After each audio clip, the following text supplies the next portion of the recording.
Hai, perkenalkan nama saya Bella Wahongan, NIM 210611040065, kelas C1 jurusan Akuntansi, Fakultas Ekonomi dan Bisnis, Universitas Samratulangi. Pada saat ini, saya akan memaparkan materi tentang koreksi fiskal. Rekonsiliasi atau koreksi fiskal adalah proses penyesuaian atas laba komersial yang berbeda dengan ketentuan fiskal untuk menghasilkan penghasilan neto atau laba yang sesuai dengan ketentuan pajak. Fungsi rekonsiliasi fiskal.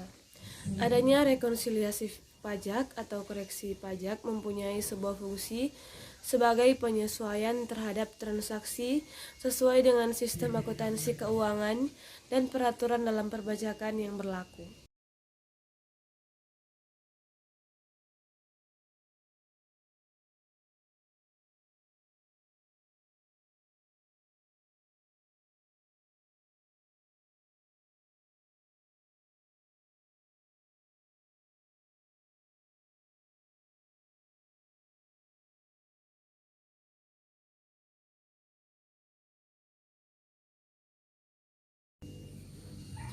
Jenis koreksi fiskal yang pertama, koreksi fiskal positif.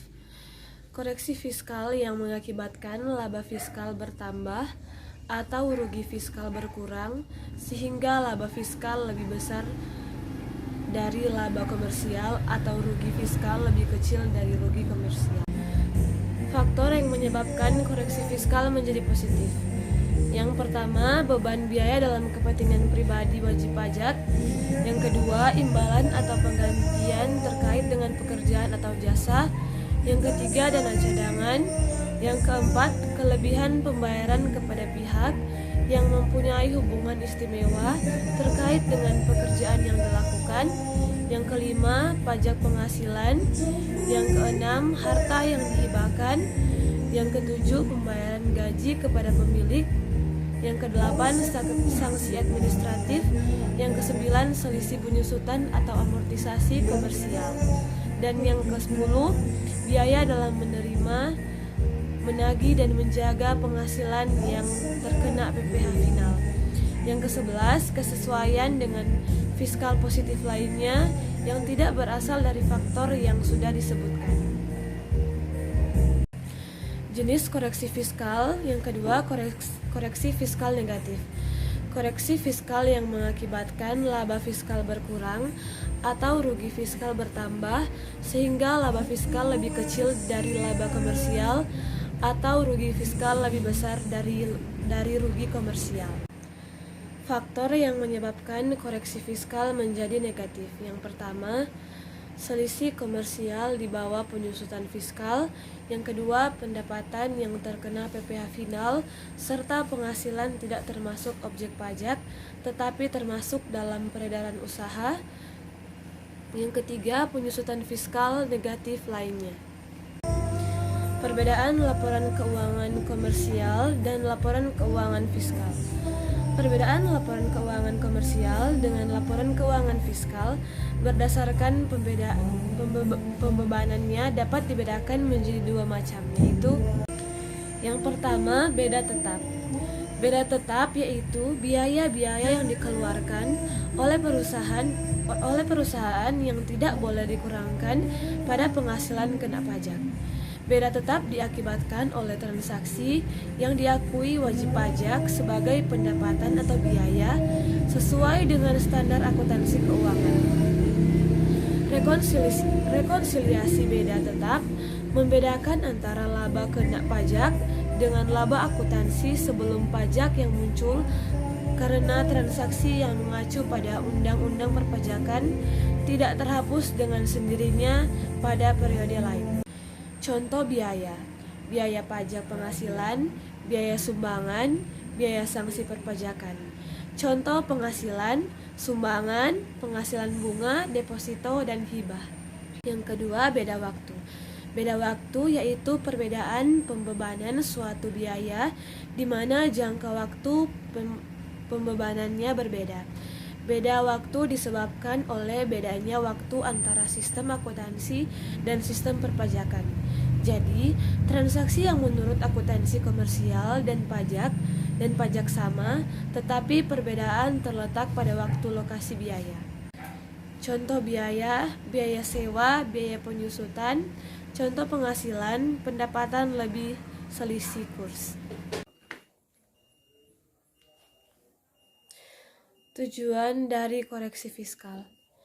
Koreksi fiskal adalah suatu kegiatan mengoreksi dan membaca kembali perbaikan draft pajak, sebab beban pajak sebelum disetorkan akan mengalami rekonsiliasi fiskal terlebih dahulu. Dengan begitu diharapkan tidak terjadi kesalahan dalam melakukan perhitungan pajak. Lebih rinci, berikut ini beberapa tujuan dalam melakukan rekonsiliasi fiskal. 1. Pengecekan draft pajak. Koreksi fiskal penting dilakukan setelah laporan keuangan dibuat oleh perusahaan. Pengecekan ulang draft tersebut sebelum diangsurkan ke DJP, mengecek draft berdasarkan pada data-data yang ada dengan memperhatikan transaksi dan penyesuaian antara penghasilan oleh wajib pajak. Yang kedua, alat untuk memenuhi draft laporan DJP Kementerian Keuangan RI mengeluarkan aturan dan regulasi untuk WP. Supaya draft bisa terpenuhi dengan baik, maka suatu perusahaan harus melakukan rekonsiliasi fiskal sehingga bisa melihat tidaknya kekeliruan pada laporan yang sudah dibuat. Sebab jika terjadi kesalahan, itu bisa menyebabkan kesalahan hitung untuk nominal pajak. Meminimalisir salah hitung pajak. Pentingnya koreksi pada fiskal adalah untuk menghindari adanya kesalahan perhitungan pajak. Sebab dalam bisnis, jika ada nominal angka yang salah, bisa jadi akan merugikan perusahaan. Untuk itu, ketelitian dalam melakukan rekonsiliasi fiskal ini dibutuhkan penyesuaian data, transaksi, hingga penghasilan yang benar. Dengan memahami tujuan yang menjadi bagian penting dalam melakukan koreksi untuk fiskal tersebut, maka perusahaan sama dengan memberikan kemudahan kepada petugas DJP melakukan perhitungan pajak yang sesuai. Adapun terdapat biaya-biaya lain yang menimbulkan koreksi fiskal positif selain yang diatur dalam PPh. Beberapa jenis biaya yang sering muncul dalam proses koreksi fiskal adalah sebagai berikut. Yang pertama, biaya terkait penggunaan sedan, telepon seluler, dan pulsa dikoreksi sebesar 50%. Yang kedua, entertainment yang tidak mencantumkan daftar nominal